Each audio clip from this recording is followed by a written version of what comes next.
আজ মা ছেলে মিলে মোগলাই বানানো শুরু করে দিয়েছি। মোগলাই বানানোর প্ল্যান ছিল না, আমরা একটু বাইরে গেছিলাম। তো বাইরে থেকে আসার সময় আমি ভাবলাম যে মোগলাই কিনে নেই। তো আমার ছেলের বুদ্ধি বলতেছে, আম্মু বাইরে থেকে কিনলে তো অনেক টাকা যাবে, তো তার থেকে তুমি বাসায় আমাদের বানাই দাও। তো যেই কথা সেই কাজ, এই তো বাইরে থেকে চলে আসলাম। আর এই যে সন্ধ্যাবেলায় দেখেন অনেকগুলা মোগলাই আমরা বাসায় তৈরি করে নিলাম। এই মোগলাইগুলা দিয়ে আমাদের হচ্ছে পেটও ভরবে, আবার মনও ভরবে, দুটাই। তো যাই হোক, এই তো এখানে হচ্ছে আমি আটার ডো করে নিলাম। তারপর হচ্ছে এখন 4টা বানাইছি, কারণ হচ্ছে আমরা হচ্ছে বাসায় 3জন মানুষ, 3জনের জন্য 3টা বানাইলেই হয়তো, কিন্তু হচ্ছে আমি 4টা বানাইলাম। কারণ হচ্ছে যেহেতু বাসায় বানাচ্ছি একটু বেশি করেই খাই। কেনা জিনিসটা তো হয়তো ওইভাবে খাওয়া যাইতো না, হয়তো 2টা নিয়ে আসতাম, 2টার দাম অনেক বেশি হইতো, কিন্তু 2 পিস করে পাইতাম।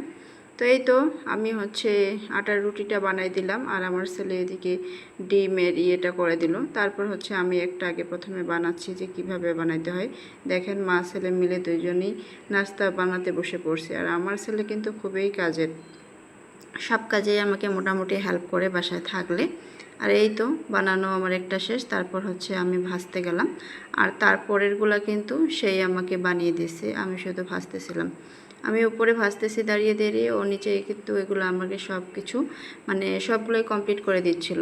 তারপরে এই তো দেখেন আমার মোগলাইটা কি সুন্দর হচ্ছে, সফট। আর দেখতে কালারটা দেখতেও কিন্তু মাশাল্লাহ অনেক ভালো হয়েছে। সন্ধ্যাবেলা এরকম যদি একটা নাস্তা হয় তাহলে কার মনটা না ভরে বলেন তো? মন প্রাণ দুটোই মানে জুড়িয়ে যায়, এরকম একটা অবস্থা। আর বাসায় যদি একটু সাহায্য করার মতো কেউ থাকে তাহলে কিন্তু নাস্তা বানাতে আমার খুব ভালো লাগে।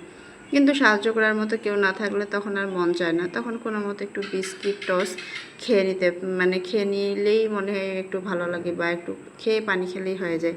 তারপর এই তো আমি পরপর 2টা ভেজে নিলাম। এটা হচ্ছে 3 নাম্বার মোগলাইয়ের পালা, এই তো করতেছি। আর আমার কাছে এইভাবে মানে বাজতে খুব ভালোই লাগে। আর সেই সাথে দেখেন যখন আমি উল্টাইতে গেছি দেখেন তেল ছিটকাইছে। তো এটা কিন্তু সবাই সাবধান, এই তেলটা যদি গায়ে পড়তে পারতো।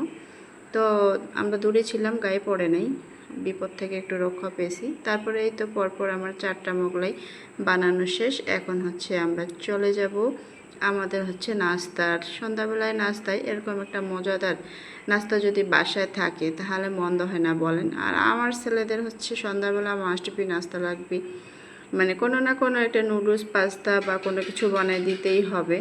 এটাই হচ্ছে তাদের সন্ধ্যাবেলার নাস্তা। তো এই তো কী আর করলাম, তো বললাম যে নাস্তা বানাতে পারি যদি তুমি সাহায্য করো বা হেল্প করো। তো বললো যে ঠিক আছে, তুমি আটারটা মাখাই দাও, আটার ডোটা তৈরি করে দাও, আমি করে দিচ্ছি।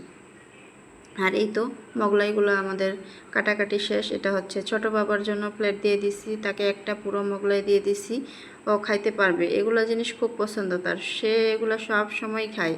মানে ওকে যদি রেগুলার দেওয়া হয় তাহলে ও রেগুলারই খেতে পারবে। আর এটা হচ্ছে আমার আর বড় ছেলের প্লেট, আমরা হচ্ছে সস দিয়ে খাবো। আর ছোটো ছেলেও সস খায় না, ও সস খাওয়া পছন্দ করে না। তো মোগলাই তো আরও আছে, জাস্ট একটু সামান্য নিয়ে ভিডিও করলাম। আর এটাই হচ্ছে আমাদের সন্ধ্যার নাস্তা। তো আজকের ভিডিওটা কেমন লাগলো জানাবেন সবাই। ধন্যবাদ, ভালো থাকবেন সবাই, আল্লাহ হাফেজ।